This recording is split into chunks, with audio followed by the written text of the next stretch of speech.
সরকার গত 25 মে 2025 খ্রিস্টাব্দ তারিখে একটি প্রেস বিজ্ঞপ্তি জারির মাধ্যমে এনপিআর বিলুপ্ত না করে বরং এটিকে সরকারের একটি স্বতন্ত্র ও বিশেষায়িত বিভাগের মর্যাদায় আরো শক্তিশালী করা, রাজস্ব নীতি প্রণয়নের লক্ষ্যে আলাদা একটি বিশেষায়িত প্রতিষ্ঠান গঠন করা এবং প্রয়োজনীয় সকল সংশোধনের পূর্ব পর্যন্ত জারিকৃত অধ্যাদেশটি কার্যকর করা হবে না মর্মে সিদ্ধান্ত গ্রহণ করে। তৎপ্রেক্ষিতে ঐক্য পরিষদ একই দিনে তাদের কর্মসূচি প্রত্যাহার করে নেয়। এরপর ঐক্য পরিষদ সেমিনার আয়োজন সহ রাজস্ব ব্যবস্থার টেকসই সংস্কারে মনোনিবেশ করে। কিন্তু তারপর থেকে পতিত ফ্যাসিস্ট আওয়ামী লীগ সরকারের এজেন্ডা বাস্তবায়নকারী 44 আমলার, যার 6 জনকে ইতিমধ্যে বাধ্যতামূলক অবসর প্রদান করা হয়েছে।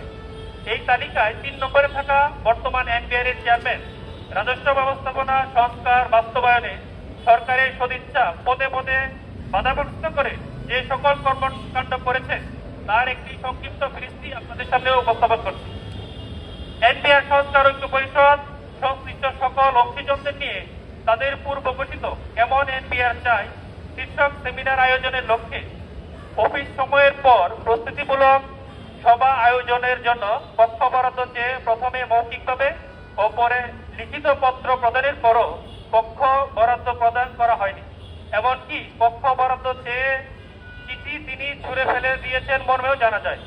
ফলে 2, 19 ও 21 জুন 2025 খ্রিস্টাব্দ তারিখে রাজস্ব ভবনের নিচতলার মেঝেতে ট্যাক্স, কাস্টমস ও ভ্যাট বিভাগের সকল স্তরের কর্মকর্তা কর্মচারীগণের প্রতিনিধিদের উপস্থিতিতে সভাগুলো করা হয়।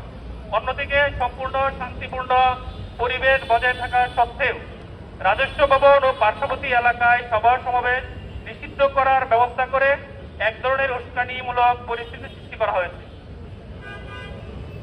এনবিআর কর্তৃক গত 19 জুন 2025 খ্রিস্টাব্দ তারিখে রাজস্ব অধ্যাদেশ সংশোধনের জন্য এনবিআর এর ট্যাক্স এবং কাস্টম ও ভ্যাট বিভাগের 6 জন সদস্যের সমন্বয়ে একটি কমিটি গঠন করা হয়েছে।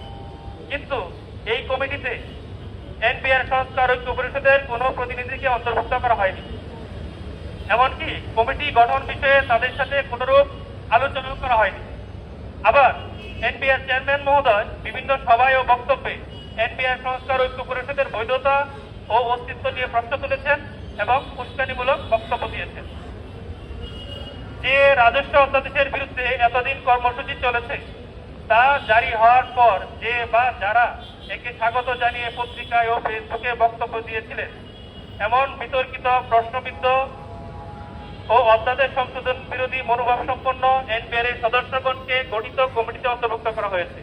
আবার এই কমিটিতে অধিকাংশ সাধারণ সদস্যগণের মতামতের ভিত্তিতে বিলুপ্ত বিসিএস ট্যাক্সেশন অ্যাসোসিয়েশনের সভাপতিকে এনবিআর এর 6 সদস্যের মধ্যে দ্বিতীয় কনিষ্ঠতম সদস্য হওয়া সত্ত্বেও কমিটির প্রধান সমন্বয়কারী হিসাবে দায়িত্ব প্রদান করা হয়েছে। এটি করা হয়েছে যাতে সবকিছু চেয়ারম্যান তার পছন্দের লোক দিয়ে সিদ্ধান্ত প্রভাবিত করার চেষ্টা করতে পারেন।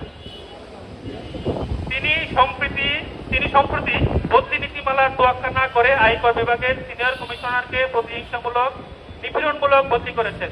আবার সরকারি কর্মকর্তাগণের জন্য স্পর্শকাতর দপ্তরে প্রশ্নবিদ্ধ এক কর্মকর্তাকে কর কমিশনার দায়িত্ব দিয়েছেন। তিনি একটি দূষর সিন্ডিকেটের মাধ্যমে বাইরে থেকে লোক জড়ো করে আমাদের শান্তিপূর্ণ কর্মসূচিকে উস্কানিমূলক পরিস্থিতি সৃষ্টি করেছেন, যার প্রমাণ আমাদের কাছে রয়েছে।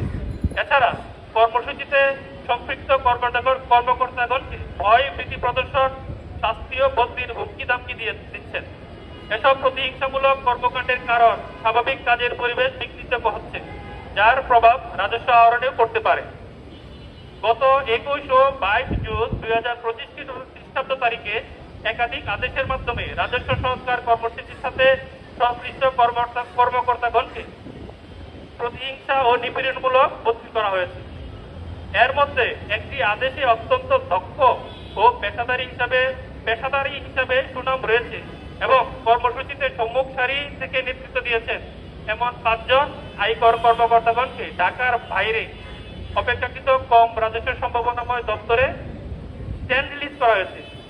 উক্ত আদেশ প্রাপ্য যোগদান না দিয়ে পরবর্তী কর্মদিবসে সংশ্লিষ্ট দপ্তরে যোগদান করতে বলা হয়েছে। যা চাকরির বিধি সম্পূর্ণ পরিপন্থী ও অবৈধ। এই অবৈধ আদেশ বর্তমান এনবিআর চেয়ারম্যানের ব্যক্তিগত জিজ্ঞাসা চরিতার্থের এক জলজন্ত প্রমাণ। এর মাধ্যমে যৌক্তিক কর্মসূচি থাকা কর্মকর্তাদের পুঞ্জীবিত ক্ষোভকে উস্কে দিয়ে তিনি পরিস্থিতিকে অস্থিতিশীল করে সরকারকে বেকায়দায় ফেলতে চান। তার এহেন কর্মকাণ্ড অত্যন্ত পূর্বশক্তিমূলক। তিনি বিভিন্ন আনুষ্ঠানিক ও অনানুষ্ঠানিক সভা ও বক্তব্যে বিভিন্নভাবে বলেছেন যে তিনি এনবিআর কে বিলুপ্ত করবেন এবং রাজস্ব নীতি ও রাজস্ব ব্যবস্থাপনা বিভাগ নামে দুই বিভাগের মডেলে রাখবেন। অর্থাৎ জারিকৃত অধ্যাদেশ তেমন কোনো পরিবর্তন তিনি হতে দিবেন না। সরকারের প্রেস বিজ্ঞপ্তি জারি ও বা এনপিআর এর কমিটি গঠন এগুলো সব তারই আইওয়ান। এক্ষেত্রে একটি বিষয় স্পষ্ট, যে ইস্যুকে কেন্দ্র করে এই কর্মসূচি তাকে জিয়ে সামগ্রিক পরিস্থিতি তিনি অস্থিতিশীল করতে চান। এ প্রসঙ্গে আমরা যেন ভুলে না যাই তিনি পতিত ফ্যাসিস্ট আওয়ামী লীগ সরকার কর্তৃক নিয়োগকৃত ও তাদের এজেন্ডা বাস্তবায়নকারী একজন সচিব। ফ্যাসিস্ট আওয়ামী লীগ সরকারের আর্থিক প্রতিষ্ঠান বিভাগের সচিব থাকাকালীন তার সময় এস আলম সহ দেশের সবচেয়ে বড় বড় ব্যাংক এলাকার এই ঘটনাগুলো ঘটেছে।